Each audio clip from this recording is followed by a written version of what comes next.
ternyata dengan mengkonsumsi bahan ini dan sering bisa mengecilkan tumor payudara.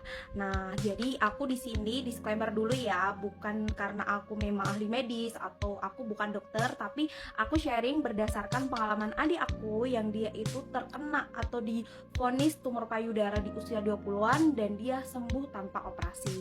Nah, jadi bahan apa nih gitu yang bisa mengecilkan tumor payudara? Nah, ternyata gitu kan, perbawangan bawang merah, bawang putih ketika dikonsumsi itu ternyata ada anti-inflasi atau anti kanker yang dapat mengecilkan tumor ataupun kanker yang ada di tubuh kita. Tapi memang ada beberapa penelitian yang mengatakan boleh, ada beberapa penelitian yang mengatakan tidak boleh ya gitu kan. Nah, dulu adik aku juga ketika divonis dokter gitu kan terkena tumor payudara di usia 20-an gitu kan. Nah, di situ juga kita bingung ya gitu karena dokter menyarankan yang namanya operasi. Cuman memang adik aku memang nggak mau yang namanya operasi gitu kan. Ada nggak sih di sini teman-teman semuanya atau saudara yang mungkin divonis atau bahkan takut nih cek ke dokter yang dimana udah ada benjolan gitu. Nah, dulu ketika adik aku sebelum ketemu sama herbal Cina gitu kan, dia itu konsumsi bawang.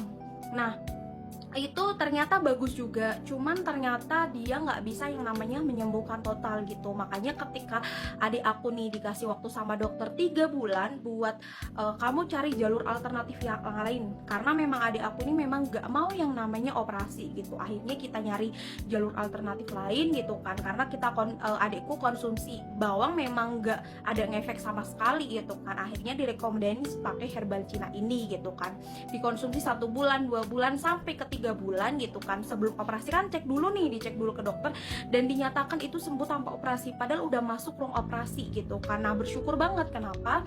Karena adik aku ini di usia 20-an terkena tumor payudara. Ya siapa sih yang nggak sedih gitu, siapa sih yang nggak shock. Cuman ya bagaimanapun kalau semisal nih kita dikasih ujian ya kita memang harus terima dan kita harus mencari jalur alternatif kalau semisal memang nggak mau yang namanya operasi. Kalaupun mau operasi juga sebenarnya nggak masalah, cuman adik aku nih memang nggak mau yang namanya operasi. Dan dia gitu kan di 3 bulan konsumsi herbal Cina ini gitu, itu bener-bener sembuh total. Jadi benjolannya tuh hilang, nyerinya itu hilang, bahkan dicek lagi itu bener-bener dinyatakan positif sembuh gitu. Jadi bersyukur banget. Coba deh kalau semisal nih adik aku dulu nggak ketemu sama herbal Cina ini, mungkin sampai sekarang juga masih sakit gitu. Jadi buat teman-teman semuanya, bunda-bunda yang mungkin punya tumor payudara ataupun kanker, yuk coba buat kita tuh nyari pengobatan tuh di mana aja tuh bisa gitu.